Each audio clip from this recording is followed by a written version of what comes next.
What up, though, y'all? It's Chris. Appreciate you connecting with me while I'm out here getting my 10,000 steps in today. And I'm going to jump right into this one. Adrien Broner, man, the guy that has a grander and more peppered beard than I do. This man is out here getting into bar fights with regular old dudes, man. Oh, boy.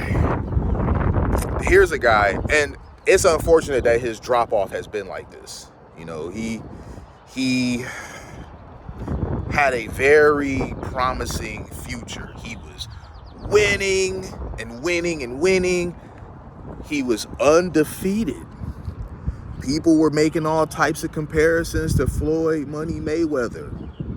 Floyd was seemingly buying into it because, you know, it was good for business to hype him up like he was going to be the next him. Thing is, he partied too much. He drank too much. He didn't have the same go after it that Floyd has. You know, Floyd would be up 3, 4 in the morning working out. You know, he believed that while he was sleeping, other people was out working harder. And he wanted to make sure that he was working harder than the ops, than the competition. He wanted to make sure that when the naysayers were in bed asleep, that he was out there grinding and putting in the work. It's no mistake when you go 50-0. You know, some people say, oh, there's asterisks by this and that. Whatever, man. Bottom line is, history is going to remember 50-0, not these things that y'all are talking about trying to discredit the man's record.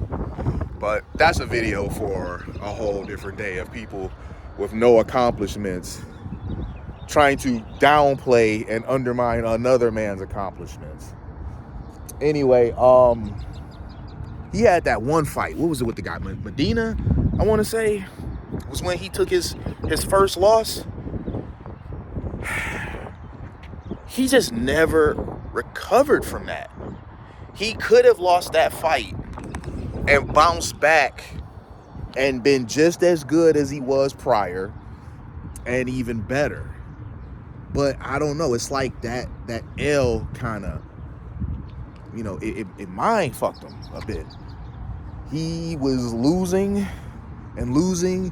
He was gone for a bit, came in, did a few more fights. I didn't even keep up with those, man. At that point, I stopped keeping up with them because the videos I would see of him, he just wasn't looking like he was ever going to return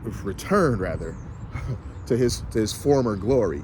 There's that one meme of him that everybody likes where he like, man, I'm getting cooked. Like that's a pretty good one. He getting cooked still, but I didn't know dude was down bad like this, to where he like out there getting into bar fights. I don't know why dude out there even wasting his time fighting with people. He was in a video talking to a dude in like what looked like a kitchen. That kitchen looked like, you know, and this isn't me being funny or disrespectful in any way. It just looked like some kind of low-income housing. You guys know what I'm talking about. You know the housing where it's got the cheap cabinets, the cheap paint on the walls, it's got the cheap countertops. Y'all know exactly what I'm talking about.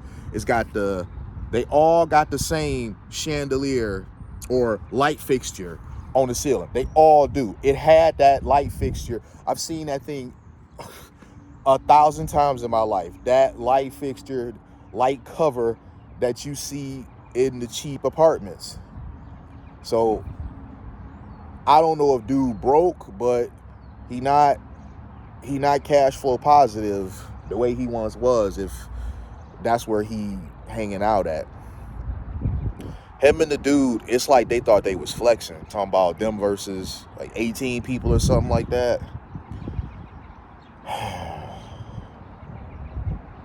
It's just really sad to see this, man, because dude really, he had natural talent.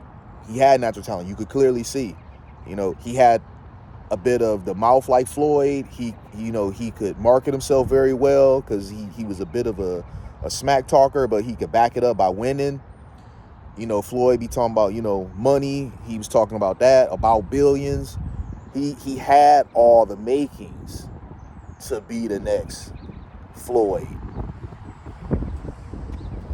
But his discipline wasn't the same. He didn't have the same discipline. That's what separates Floyd from the others, man. That discipline make a damn difference.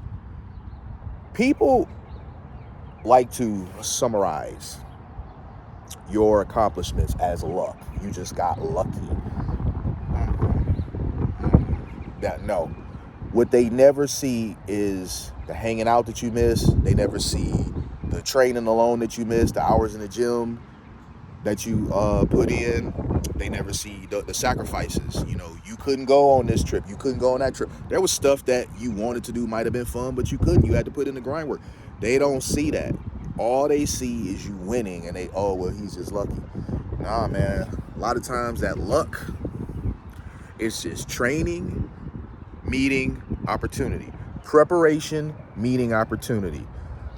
That oftentimes gets categorized as luck. It's really not luck. It is preparation, meeting, opportunity. Ain't nothing lucky about that, man. You were ready for the moment. It's like how Kobe or MJ would practice all these different scenarios of them hitting a game winner. And then when it came time to hit the game winner, they made it look so easy. And I remember Kobe saying, like, the reason why he's not nervous and the reason why he doesn't feel pressure is because he puts the work in. If y'all wondering what that squeaking is, there's somebody behind me that's on a swing now. And that swing could use a bit of WD-40.